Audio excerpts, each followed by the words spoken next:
Hello friends, welcome to sweet and sour वांगजियान FF. I hope आप सब लोग अच्छे हैं और अलग अलग वांगजियान एफएफ के मज़े ले रहे हैं। मेरे सारे पुराने लिसनर्स को पता है कि मैं बार बार बीमार पड़ जाती हूँ, इसलिए मेरी हेल्थ के बारे में ज़्यादा चिंता करने की ज़रूरत नहीं है। एक्चुअली ये वांगजियान और सियानवांग फैन फिक्शन की दुनिया ही वो जगह है जहाँ आकर मैं अपनी तकलीफ़ों को भूल जाती हूँ। आप सबसे कनेक्ट करके मुझे अच्छा लगता है। मैं बहुत ज़्यादा दुखी कुछ लिख नहीं पाती हूँ क्योंकि उससे मुझे बहुत तकलीफ़ होती है। पर ईजानवर स्पीच जुलाई का टॉपिक है सैड लव, तो आज की इस फैन फिक्शन में सैडनेस तो बहुत होगी। आई होप इसे सुनाते सुनाते मेरे दिल का दर्द बढ़ ना जाए। आज की फैन फिक्शन है I wanted to die with you. ये एक ऐसी स्टोरी है जहाँ एक आशिक अपने महबूब के लिए अपनी जान देने को तैयार था, पर उसे मरने नहीं दिया गया, उसे उसके रिग्रेट के साथ ज़िंदा रखा गया। ये स्टोरी लॉन्गिंग की है, पर मैं सोच रही हूँ कि कैसा होगा अगर उसे दूसरा मौका मिले। दूसरी बार मौका मिलने पर लानवांग जी क्या चुनेगा? उक्शा के बिना अकेले जीना या फिर उसके साथ मौत को गले लगा लेना? ये एक वांगजियान फैन फिक्शन है, पर जिनको सियानवांग या फिर जानी पसंद है उनको दुखी होने की ज़रूरत नहीं है। मैंने रिसेंटली एक और चैनल ओपन किया है जिसमें मैं सियानवांग एफएफी सुनाने वाली हूँ। उस चैनल में फ़िलहाल एक ही स्टोरी अपलोड हुई है। अगर आप लोग इंटरेस्टेड है तो उसे जाकर सुन सकते हैं। मैंने कल ही उस एफएफ को अपने इस चैनल पर शेयर किया है। Cloud recesses the heart of Gushu. यहाँ बादल भी सेक्ट के रूल्स फॉलो करते हैं और धीरे धीरे गुजरते हैं। सेक्ट के अंदर से गुजरती झरना भी उछलकर नहीं चलती है। यहाँ सारे लोग स्टोन वॉल पर लिखे रूल्स को स्ट्रिक्टली फॉलो करते हैं। पर यहाँ पर कभी ऐसा कोई आया था जिसे रूल फॉलो करना नहीं आता था, जो एक आंधी की तरह था। वह अपने साथ इस सेक्ट के सबसे ज़्यादा डिसिप्लिन कल्टिवेटर को उड़ा ले गया था। विवुक्षा एक energetic, lively, happy go lucky इंसान हुआ करता था। हाँ, करता था, क्योंकि अब वो कहीं नहीं है, कहीं भी नहीं।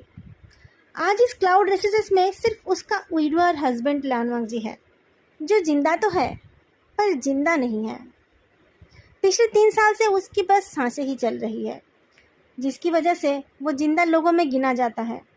बाकी उसमें कोई जिंदगी बाकी नहीं है। लानचिरेन और लानसिचेन पिछले 3 साल से हर वो कोशिश कर रहे हैं जिससे लानवांग जी फिर से आंखें खोलकर देखे, फिर से सचमुच का जिंदा हो सके। आज फाइनली उन दोनों की कोशिशें कामयाब हो गई। लानवांग जी ने इतने दिनों बाद आंखें खोलकर देखा है और आंखें खोलते ही वो किसी को ढूंढने लगा। लानवांग जी को होश आ गया है सुनते ही उसके चाचा जी और बड़े भाई दौड़ कर आए। वांग जी, तुम ठीक हो? उनकी वॉइस में तसल्ली के साथ साथ फिक्र भी है। पर लानवांग जी को उन सब बातों में कोई इंटरेस्ट नहीं है। उसने इधर उधर देखा और पूछा, वही वो कहाँ है? इस सवाल के जवाब में कोई कुछ नहीं कह पाया। किसी को पता नहीं है कि वांग जी को कितना याद है और कितना नहीं। ऐसी हालत में कुछ कह देना ठीक नहीं है। कोई जवाब ना पाकर वांग जी ने फिर से सवाल किया, वो इनकी बॉडी कहाँ है? मुझे उसके साथ जाना है। लानचिरेन ने अपना मुंह खोला। उसको मरे हुए 3 साल हो गए हैं। अब तो वो धूल में मिल गया होगा। 3 साल? वांग जी चौंक उठा। तो मैं क्यों जिंदा हूँ? गलती उसकी थी, वो कसूरवार था, लानचिरेन ने कहा। उसको ही मरना था, तुम्हें नहीं। पर चाचा जी, वांग जी ने इमोशनलेसली कहा, मैंने उसके साथ जीने मरने का वादा किया था। वादा तो तुमने दुनिया की सेवा करने का भी किया था, लानचिरेन ने कहा। वो वादा तुम कैसे भूल गए? लानवांग जी जनरली अपने चाचा जी के बातों को काटता नहीं है, पर आज उसने कहा, दुनिया के भले के लिए ही तो मैंने उसे अपने हाथों से मारा। मैंने दुनिया के लिए अपनी ड्यूटी निभाई, पर जब मुझे मेरा हस्बैंड होने का ड्यूटी निभाना था तब आपने मुझे वो करने नहीं दिया। आपने मेरे साथ धोखा किया। आपने मुझे मेरे वोइंग से अलग कर दिया। वोइंग एविल था, वो तुम्हारे प्यार का लायक नहीं था, लानचिरेन ने कहा। आपने ये ठीक नहीं किया, कहते हुए लानवांग जी फिर से बेड पर लेट गया। लानसिचेन उसके पास आ गया। वांग जी, तुम ज़्यादा एक्साइटेड मत होना, तुम्हें अभी आराम की ज़रूरत है। भैया, आप लोगों ने मुझे मेरे वेइंग से अलग क्यों किया? लान वांगजी ने आंखें बंद करते हुए पूछा। वो तुम्हारे लिए ठीक नहीं था। मैंने तो तुम्हें शुरू से ही कहा था कि उससे दूर रहना। पता नहीं उसने तुम पर कौन सा काला जादू कर रखा था, लान चिरन ने कहा। आपने कहा था दूर रहो। लान वांगजी ने आंखें खोलकर देखा। फिर आपने ही कहा कि उसके पास जाओ। लान सिचन ने कहा, वांगजी शांत हो जाओ। वांगजी चुप हो गया और जब लान चिरन चले गए तब उसकी आंखों से आंसू गिरने लगा। लान सिचन ने उसके आंसू पोंछने की कोशिश की तो उसने कहा, भैया मुझे भी उसके साथ मरना था। उसे भी अपने वेइंग के साथ मरना था। वो अपने हस्बैंड का हाथ पकड़कर आफ्टर लाइफ में जाना चाहता था। मेंगपो रिवर को पार करते टाइम उसे अपने हस्बैंड का हाथ पकड़े रहना था ताकि उन्हें कोई कभी जुदा ना कर पाए। अगर मरने के बाद इस ज़िंदगी का सब कुछ भूलना होता है तो सब कुछ भूलने के बाद वो सबसे पहले दोबारा अपने वेइंग से ही मिलना चाहता था। एक ही तो चाहत थी उसकी, वेइंग के साथ हमेशा जुड़े रहना। वो भी नहीं मिल पाया उसे। वेइंग, उसका वेइंग, सबसे अलग, सबसे जुदा। और वो अलग था, तभी तो लान वांगजी को वो अच्छा लगा था। आसपास के सारे बोरिंग चेहरों के बीच वही तो एक रोशनी का सोर्स था जो सबकी ज़िंदगी में उजाला करना चाहता था, जिसे अपने लिए कुछ नहीं चाहिए था, जिसने दुनिया के लिए अपनी मौत को भी खुशी खुशी गले लगा लिया और उसे मारने वाला जिंदा रह गया। मैं सिर्फ तुम्हारे हाथों ही मरना चाहता हूँ, उषा ने कहा था। लान वांगजी को उसकी वो ख्वाहिश पूरी करनी पड़ी थी क्योंकि उससे उषा की तकलीफ देखी नहीं जा रही थी। उषा नहीं चाहता था कि उसकी वजह से पूरी दुनिया ख़त्म हो जाए। जिन लोगों को वो इतने दिनों से बचा कर रख रहा था, जब उसकी वजह से उनकी ज़िंदगी ही खतरे में पड़ गई तो उषा दिन रात तड़प तड़प कर जी रहा था। वांगजी ने अपने हाथों से उसे उस तकलीफ से फ्री किया था। उसने अपने हाथों से अपने डियरेस्ट हस्बैंड को मारा था। लान वांगजी ने अपने हाथों को देखा। उसे भी तो उसके साथ जाना था, उसे भी तो मरना था। 3 साल में अब पता नहीं वो इनका सोल कहाँ चला गया होगा। अब तो मर कर भी कोई फ़ायदा नहीं है। मरने के बाद तो उसे ये सब कुछ भूलना पड़ेगा। तब वो अपने वो इनको कहाँ ढूंढेगा? कैसे वो उससे मिल पाएगा? 3 साल तक गहरी नींद में रहने के बाद लान वांगजी जाग उठा है, जिसने एक दिन दुनिया के लिए अपने ही हस्बैंड को मौत की सज़ा दी थी। 3 साल बाद वो फिर से जाग उठा है। लान सेक्ट का सेकंड यंग मास्टर फिर से जिंदा हो गए हैं, पर लान सेक्ट वाले इस खुशी को सेलिब्रेट नहीं कर पाए क्योंकि लान वांगजी सिर्फ नींद से उठा है। वो अब चल फिर सकता है, देख सकता है, सुन बोल सकता है, पर वो सच में जिंदा नहीं हुआ है। वो तो हमेशा बहुत कम बोलता है, पर अब उसके चेहरे पर मौत का सन्नाटा है। वो जिंदा तो है, पर उसमें जैसे कोई शोल ही नहीं है। वो किसी से नहीं मिलता है, किसी के साथ बात नहीं करता है, वो अपने रूम से नहीं निकलता है, वो खाना भी नहीं खाता है। उसके मन में बस एक ही सवाल है, कैसे वो अपने हस्बैंड से मिल पाएगा, कैसे वो दोबारा उसके साथ एक हो पाएगा। हांग वांगजुन अपने हस्बैंड से बहुत प्यार करते थे। हाँ, वो अपने हस्बैंड से बेइंतहा प्यार करता था और वो आज भी उससे उतना ही प्यार करता है, पर वो अपना वादा पूरा नहीं कर पाया है। उसने अपने हस्बैंड को धोखा दिया है। अब वो उसका लायक नहीं रहा। वही ने उस पर भरोसा किया था। उसने उसकी हथेली पर अपनी ज़िंदगी रख दी थी, पर वांगजी उससे वफा नहीं कर पाया। उसने उसे अकेले जाने दिया। कहाँ होगा उसका वेइंग? क्या उसने फॉरगेटफुलनेस का सूप पी लिया है? क्या उसने मेंगपो रिवर को क्रॉस कर लिया है? 3 साल तक उसे कोई वहाँ बैठे रहने देने वाला तो नहीं है ना? शायद उसे भी सब कुछ भूलकर आफ्टर लाइफ में जाना पड़ा है। पर अगर वो अभी भी उस नदी के किनारे उसका इंतज़ार कर रहा है तो? वांगजी अपने शॉट को ढूंढता है, बिचेन, पर बिचेन उसके रूम में नहीं है। उसके रूम में ऐसा कुछ नहीं है जिससे वो अपनी जान ले सके। लानचिरन ने उसकी स्पिरिचुअल पावर को भी ऐसे लॉक कर दिया है जो उनकी सिवा कोई नहीं खोल पाएगा। उसके पावर्स उसके अंदर ही है। उसकी मदद से वो मेडिटेशन कर पाएगा, पर उससे वो ना अपने आप को और ना ही किसी और को मार पाएगा। वांगजी मरना चाहता है, पर कैसे? 3 साल से बेजान पड़े रहने के बावजूद वो जिंदा है। अब कैसे वो आसानी से मरेगा? वो 3 साल से बिना खाए पिए जी रहा है। वो अब भूख से भी नहीं मरेगा। ये कैसी सज़ा मिली है उसको? किस गुनाह के लिए? क्या उसका गुनाह ये है कि उसने विवुक्षा से प्यार किया? उसकी सज़ा तो उसे मिल गई है ना? उसे इस दुनिया के लिए अपने सबसे प्यारी चीज़ को कुर्बान करना पड़ा है। क्या वो सज़ा काफ़ी नहीं है? क्यों उसे अभी भी ना मरने की आज़ादी मिली और ना ठीक से ज़िंदा रहने की? अब लान वंगजी एक जिंदा लाश है।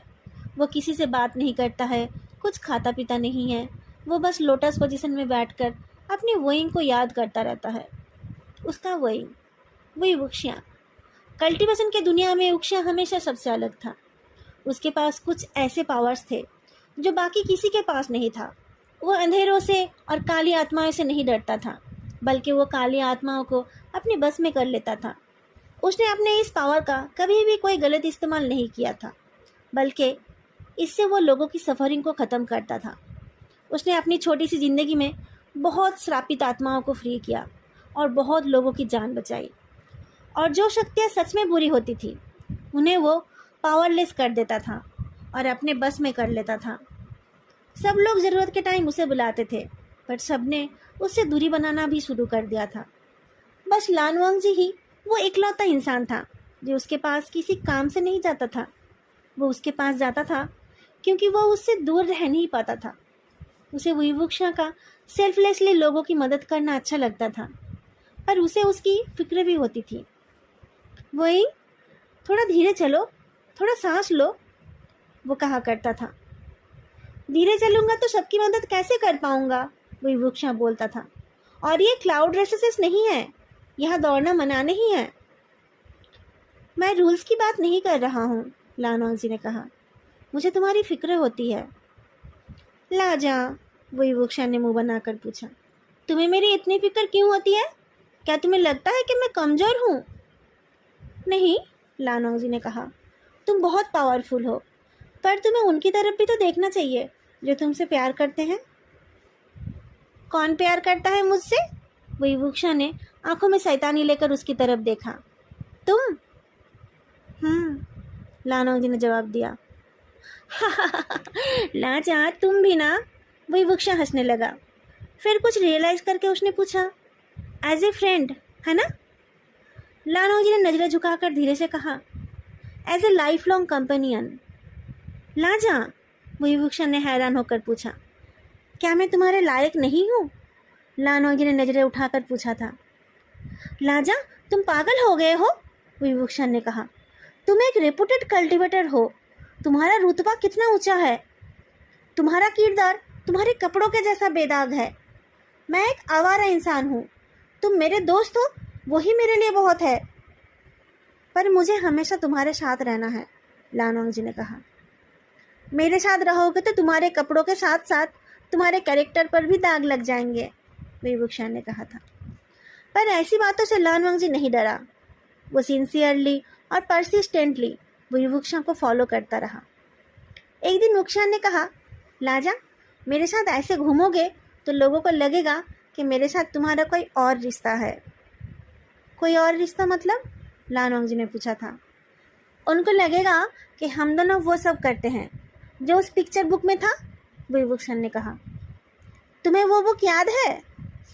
एक बार हमारी शादी हो जाए, लान वंगजी ने धीरे से कहा। क्या शादी? वही वुक्शिया ने चौंक कर पूछा।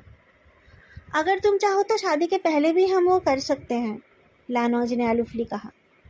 लाजा, तुम्हें पता भी है कि तुम क्या बोल रहे हो? वही वुक्शिया ने पूछा।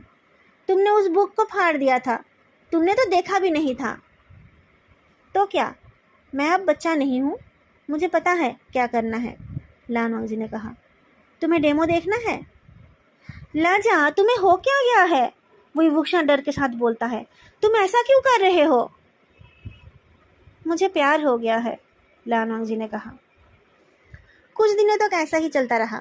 लान वंगजी ने कभी उसके साथ ज़बरदस्ती नहीं की, ना ही कभी उसने खुद से वुक्शिया से कुछ डिमांड किया। पर उसके प्यार के सामने एक दिन वुक्शिया को सरेंडर करना ही पड़ा। और लान वंगजी ने भी अपने आप को प्रूव कर दिया। उसे सच में पता है कि शादी के बाद क्या करना है, और वो उस काम में भी एक्सेलेंट निकला। जैसे जंग के मैदान में वंगजी किसी को 1 इंच जगह नहीं छोड़ता है, वैसे ही उसने वुक्शिया को भी घुटनों पर आने के लिए मजबूर कर दिया। वुक्शिया और उसे रिजेक्ट नहीं कर पाया। दोनों एक हो गए और शादी के बंधन में बंध गए। वहीं अब घर चले, वांगजी ने कहा। घर मतलब क्लाउड रेसेसेस?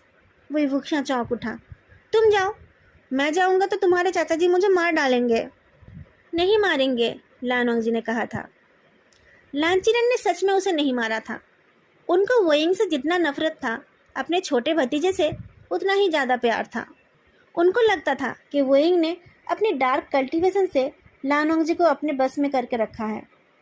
उन्होंने तालिस्मान, स्पेल, म्यूजिक थेरेपी क्या क्या यूज़ नहीं किया, पर लान वांगजी की आंखों से वुक्शा के प्यार का पर्दा हटा ही नहीं। वो लान वांगजी की ज़िंदगी से वुक्शा नाम के काले साये को हटाने में नाकामयाब रहे। पर कुछ दिनों बाद वुक्शा खुद ही क्लाउड रेसेस से जाने लगा। उसके लिए कहीं से अर्जेंट बुलावा आया था।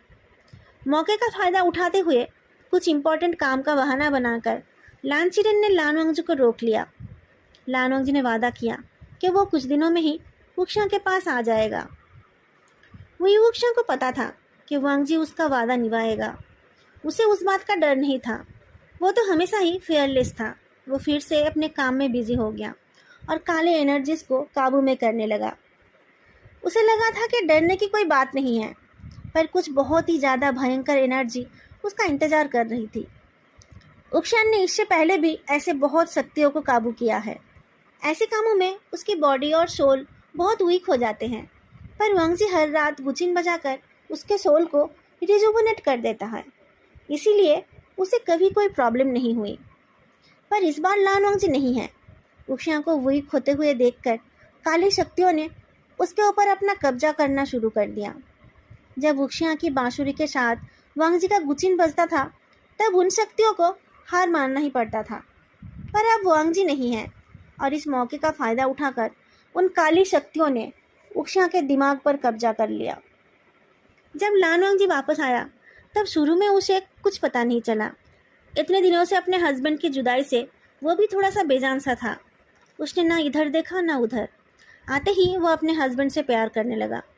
जब इतने दिनों की चाहतें फुलफिल हो गई, तब जाकर लान वांगजी ने वुक्शा के अंदर कुछ बदलाव महसूस किया। वुक्शा की आंखें बदल गई है और उसकी हंसी भी।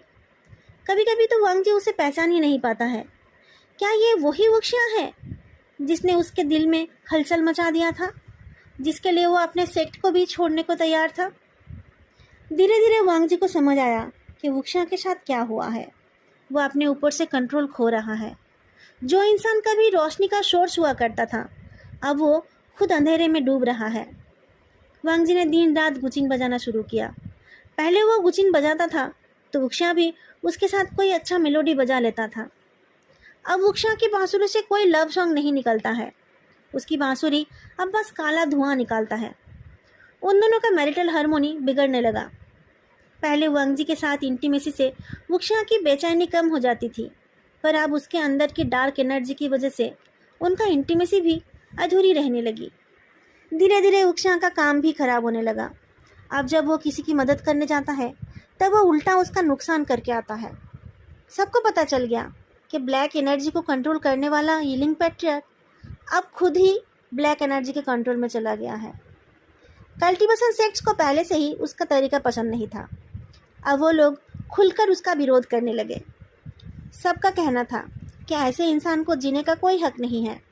वो लोग उसे मार डालना चाहते थे, पर यह पॉसिबल नहीं था, क्योंकि वुक्शा के अंदर अब हजारों इविल स्पिरिट की ताकत है और लान वांगजी खुद उसका प्रोटेक्टर है। लान वांगजी वुक्शा का ढाल बना रहा और साथ में वुक्शा के माइंड को एविल एनर्जी से फ्री करने की कोशिश करता रहा। पर कुछ दिनों में उसे और वुक्शा को दोनों को ही पता चल गया कि वुक्शा की ये बॉडी कभी भी उन शक्तियों से पूरी तरीके से फ्री नहीं हो पाएगा। पर अभी भी वक्त है। अगर अभी उसके सोल को उसकी बॉडी से फ्री कर दिया गया तो उसका सोल बच सकता है, नहीं तो एक दिन वो काली शक्तियाँ उसके सोल के टुकड़े टुकड़े कर देंगे। लाजा, मुझे मार दो लाजा, वही वुक्शा ने एक रात कहा। मैं और ये सह नहीं पा रहा हूँ। मेरा सर दर्द से फटा जा रहा है। लाजा, मुझे मुक्ति दे दो। तुम ही हो जो ये कर सकता है। मैं बस तुम्हारे हाथों से ही मरना चाहता हूँ और मेरे मरने के बाद तुम मुझे अपने गोद में सुला लेना। लान वांगजी के पास इस बात का कोई जवाब नहीं था। वो रात भर वुक्शा को बाहों में लेकर बैठा रहा। अगले दिन कल्टिवेशन अलायंस का नोटिस आया। वो लोग उक्षिया को सरेंडर करने के लिए बोल रहे थे। मैं सरेंडर नहीं करूँगा, हुई वुक्शान ने कहा। लानोंगजी भी उसे सरेंडर करने नहीं देगा। उसे बंदी बनाकर वो लोग पता नहीं उसके साथ क्या क्या एक्सपेरिमेंट करने लगेंगे। उक्षिया की जिंदगी और बदतर बन जाएगी। वही, तुम्हें पता है ना कि मैं तुमसे कितना प्यार करता हूँ? लानोंगजी ने पूछा। हाँ, मुझे पता है, हुई वुक्शान ने कहा, पर कभी कभी मेरे अपने ऊपर कंट्रोल नहीं रहता है और मैं तुम्हें पहचान नहीं पाता हूँ ना। वही, मैं हमेशा तुम्हारे साथ रहना चाहता हूँ। मैं तुम्हें बहुत चाहता हूँ, पर कितने दिन हो गए तुम्हें अच्छे से प्यार करने का मौका नहीं मिला, लानोंगजी ने कहा। लाजा, गुचिन बजाओ। आज हम दोनों मिलकर एटलीस्ट कुछ देर के लिए इन शक्तियों को पावरलेस कर देते हैं, फिर हम एक दूसरे को प्यार कर पाएंगे, वुक्शान ने कहा। दोनों ने वैसा ही किया और एक राउंड इंटेंस लव मेकिंग के बाद जब वुक्शान टायर्ड होकर लानोंगजी के बाहों में आ गया, तब वांगजी ने बिचन को समन किया। बिचन ने अपनी पूरी शक्ति के साथ वुक्शान के हार्ट को पियर्स किया। वुक्शान लानोंगजी का नाम लेना चाहता था, पर लान के आगे कुछ नहीं बोल पाया।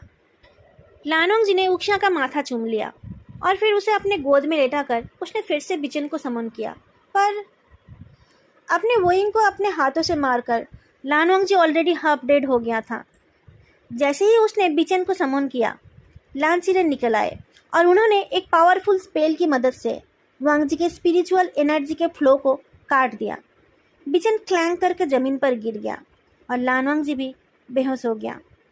पर बेहोश हो जाने के बाद भी उसने अपने हस्बैंड को नहीं छोड़ा।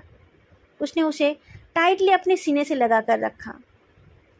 वुक्शान का शोल उसकी बॉडी से रिलीज हो गया और उसकी बॉडी को जल्दी से जला दिया गया ताकि उसकी बॉडी के साथ वो काली शक्तियाँ भी खत्म हो जाए। लानोंगजी के पास वुक्शान की कोई निशानी भी नहीं है, क्योंकि उसकी बॉडी के साथ साथ उसकी एक एक चीज़ को जला दिया गया था। पर उसे याद करने के लिए वांगजी को किसी मटेरियलिस्टिक चीज़ की ज़रूरत भी नहीं है। उसके दिल में वुक्शान का प्यार है और उसकी पूरी बॉडी में वुक्शान की टच है। उसे वुक्शान की बातें याद है, उसकी हंसी याद है, उसके बजाए हुए गीत याद है, उसे उसका चेहरा और उसकी मुस्कान याद है, उसे उसकी बॉडी की खुशबू और होंठों का टेस्ट भी याद है। लानोंगजी आज फिर लोटस पोजीशन में बैठकर इन्हीं सब चीज़ों को याद कर रहा है। वुक्शान का सेल्फलेस कैरेक्टर और उसका किसी के बारे में बुरा ना सोचने की आदत उसे दूसरों से अलग बनाता है और लानोंगजी को उसके लिए दीवाना बनाता है। वही, कहाँ हो तुम? लानोंगजी ने पूछा। वो हर रोज़ हजारों बार ये सवाल पूछता रहता है, पर उसे कभी कोई जवाब नहीं मिलता है। पर आज उसे जवाब मिला। लाजा, वुक्शान की फेंट आवाज़ सुनाई दी। लानोंगजी ने चौंक कर आंखें खोलकर देखा। वुक्शान कहीं नहीं था। उसने फिर से आंखें बंद करके वुक्शान को अपने मन में पुकारा। वही, लाजा, कब आओगे तुम? वुक्शान की वॉइस सुनाई दी। वही उसका इंतज़ार कर रहा है। लानोंगजी ने और ज़्यादा कंसंट्रेट किया। ये लोग मुझे और रुकने नहीं देना चाहते हैं, वही ने टायर्ड वॉइस में कहा। तो क्या वोइंग लाइफ और आफ्टर लाइफ के बीच की जगह पर उसका इंतज़ार कर रहा है? उसे जल्दी करना पड़ेगा, उसे जल्दी जाना पड़ेगा, नहीं तो वो वोइंग को हमेशा के लिए खो देगा। पर वो कैसे ऐसा करेगा? लान सिरेन ने उसके सोल को ऐसे बाइंड करके रखा है कि वो मर भी नहीं सकता। अगर कोई उसे मार दे तो अलग बात है, नहीं तो वो ऐसे नहीं मरेगा। लानोंगजी को अपने वोइंग के पास जाना है, पर वो कैसे जाएगा, कैसे? लानोंगजी सोचने लगा और फिर उसे याद आया कि उसने किसी बहुत पुराने बुक में ऐसा एक प्रोसीड्यूर के बारे में पढ़ा था। उस रिचुअल से कोई इंसान लाइफ और आफ्टर लाइफ के बीच के जगह पर जा सकता है। उसमें सिर्फ थोड़े से रेस्ट्रिक्शंस हैं। उस रिचुअल के जरिए कोई उस इंसान से जाकर एक आखिरी बार मिल सकता है जिसके साथ उसका सोल बंधा हुआ है। पर एक बार वहाँ गए तो या तो अपने सोलमेट के साथ हमेशा वहीं पर रह जाना है, नहीं तो उसे पूरी तरीके से भूलकर अपने सोल बॉन्ड को तोड़कर जिंदा लोगों की दुनिया में वापस आना है। वहाँ एक बार ही जाया जा सकता है, कोई दूसरा मौका नहीं मिलेगा और अपने साथ उस मरे हुए इंसान को वापस लाने का तो कोई स्कोप ही नहीं है। वांगजी ने याद करने की कोशिश की, पर उसे वो एरे, वो रिचुअल्स ठीक से याद नहीं आया, क्योंकि उसने उस वक्त उन पर उतना ध्यान नहीं दिया था और वो अपनी याददाश्त के ऊपर डिपेंड करके ये रिचुअल नहीं कर सकता। पिछली बार उसकी लापरवाही की वजह से उसने वोइंग को खो दिया था। अगर वो एक ही बार में अपने आप को और विवुक्षा को ख़त्म करता तो लांचीरे उन्हें अलग नहीं कर पाते। पर वोइंग ने मरने के बाद उसको उसके गोद में सुला लेने के लिए कहा था, इसलिए उसने एक बार में खुद को नहीं मारा था। वो विवुक्षा की आखिरी इच्छा को पूरी कर रहा था और लांचीरे ने उसी का फ़ायदा उठाया था। इस बार लानोंग सब कुछ फुल प्रूफ करने वाला है। अगले दिन वो लाइब्रेरी पैविलियन में जा पहुंचा। उसे देखकर सब हैरान हुए। उसने किसी से बात नहीं की। एक नॉर्मल सी किताब खोलकर वो हैंड राइटिंग प्रैक्टिस करने बैठ गया। किसी को उस पर शक नहीं हुआ। कुछ जूनियर्स कुछ लिख रहे थे तो उसने उनकी कॉपी भी चेक कर दी। फिर जब सब लंच करने चले गए तब वांगजी ने उस एंशिएंट बुक को ढूंढना शुरू किया। वो कोई डेली यूज़ होने वाली बुक नहीं है, इसलिए वो सबके सामने ओपनली नहीं रहने वाली थी। पर लानोंग को इस लाइब्रेरी के बारे में बहुत कुछ पता है, इसलिए उसने उस बुक को ढूंढ ही लिया। बुक को उसने अपने कपड़ों में छुपा लिया। कुछ देर बाद कुछ जूनियर्स वापस आ गए और थोड़ी देर तक बैठकर वांगजी अपने रूम में वापस चला गया। उसने उस रिचुअल के बारे में अच्छे से पढ़ा और अलग अलग बहाने से उस रिचुअल में लगने वाले सारे सामान अरेंज कर लिया। एरे को बनाकर उसके अंदर बैठकर वांगजी ने अपनी आंखें बंद कर ली। फिर उसने कुछ मंत्र जप करके अपने वोइंग के बारे में सोचना शुरू किया। थोड़ी देर में उसकी आंखों के सामने एक अजीब सी जगह आ गई। उस जगह पर चारों तरफ धुंध ही धुंध है। उसका ना कोई स्टार्टिंग और ना कोई एंडिंग है। ज़मीन पर अजीब ग्रे कलर के बादल है और आसमान के काले बादलों पर सिल्वर लाइंस है।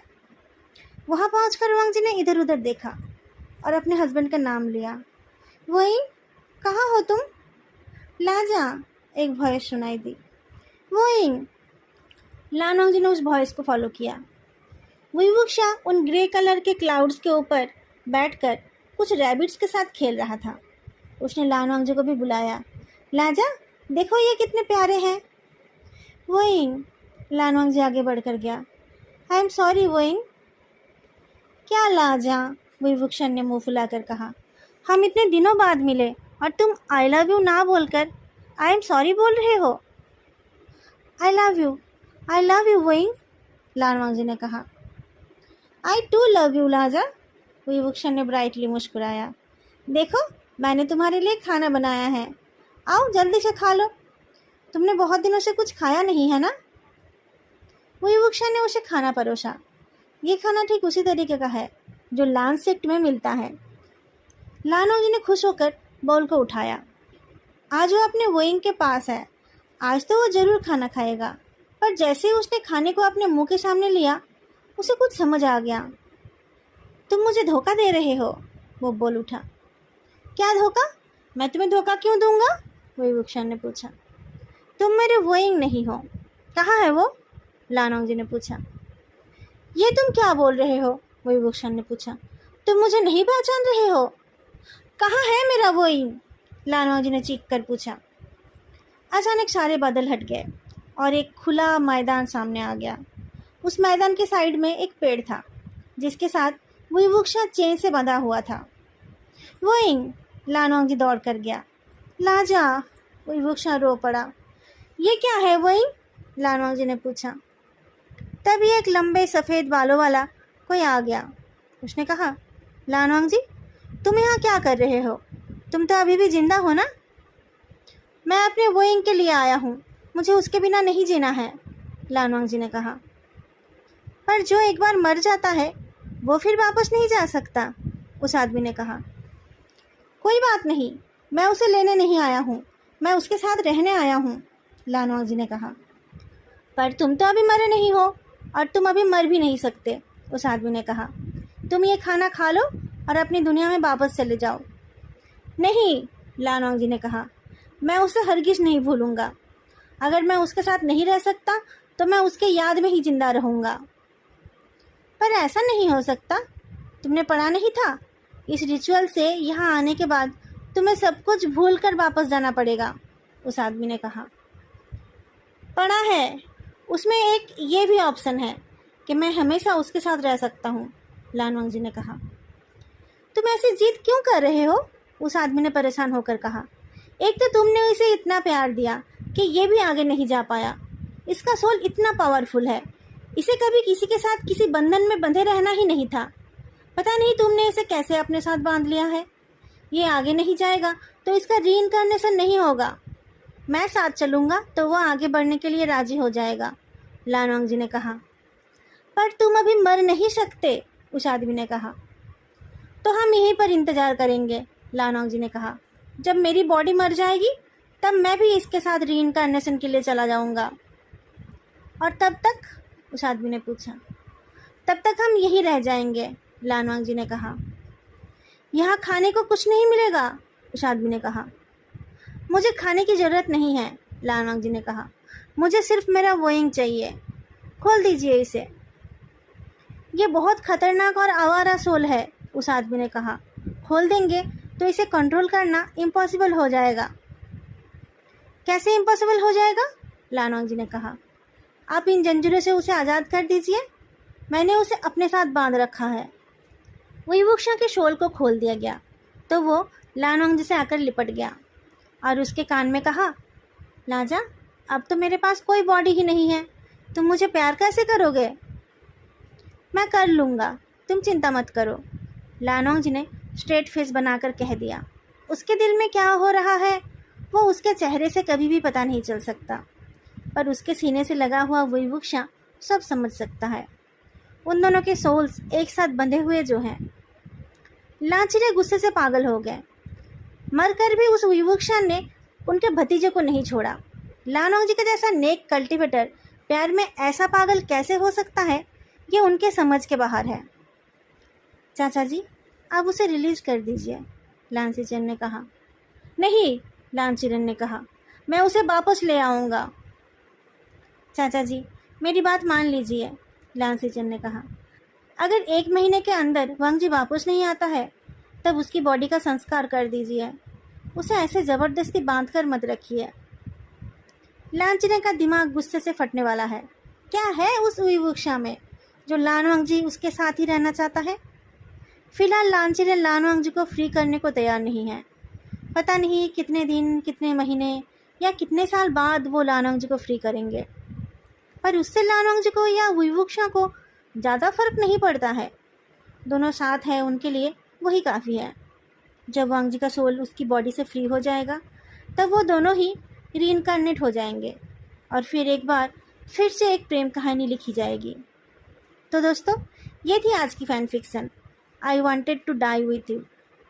आई होप आप सबको ये अच्छी लगी है, और अगर अच्छी लगी है तो लाइक और कमेंट भी कर दीजिए। फिर मिलेंगे अगले वीडियो में मोदा और जूसी नॉवेल एक्सप्लेनेशन के साथ। तब तक के लिए टेक केयर एंड बाय।